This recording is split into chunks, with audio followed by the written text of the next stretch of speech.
এই ভিডিওটি একবার দেখুন। আজকের ভীষণ গুরুত্বপূর্ণ কয়েকটা তথ্য আপনাদের সাথে শেয়ার করব, সেই অবধি শুনুন। অনেক সময় শ্রাদ্ধ বাড়িতে আপনাদের নিমন্ত্রণ করে এবং আপনারা খেতে চলে যান। কেন? শ্রাদ্ধ বাড়ির খাবার দাবারের উপরে কিন্তু ভূত প্রেতের নজর থাকে। সেই খাবার নিজে গ্রহণ করতে ভালো লাগে। অনেকে আবার প্রেগনেন্ট অবস্থায় শ্রাদ্ধ বাড়িতে খেতে চলে যান।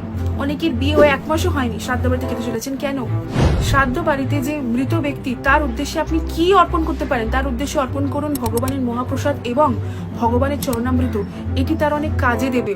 কেননা যখন মৃত্যুর পরে মানুষকে পেটাতে পেটাতে জমালয়ে নিয়ে যাওয়া হয় না, তাই যমদূতেরা তাকে অনেক কষ্ট দেয়। সেই সময় আপনি যখন চরণামৃতটা মৃত ব্যক্তির উদ্দেশ্যে অর্পণ করেন, তখন সেটা তার জন্য অনেক সুখকর হয়। যাকে ভালোবাসেন তার কল্যাণ হোক, এটা চান না? দশার অনুষ্ঠানগুলো যেগুলো হয় বা পিণ্ডদান যেগুলো, এগুলো কিন্তু প্রপার পালন করবেন। এতটাও মডার্ন হয়ে যাওয়ার দরকার নেই যে এই সমস্ত নিয়মগুলোকে আপনি অ্যাভয়েড করছেন। কেন? কারণ এই যে অনুষ্ঠানগুলো হয় না, এটার একটা গুরুত্ব রয়েছে।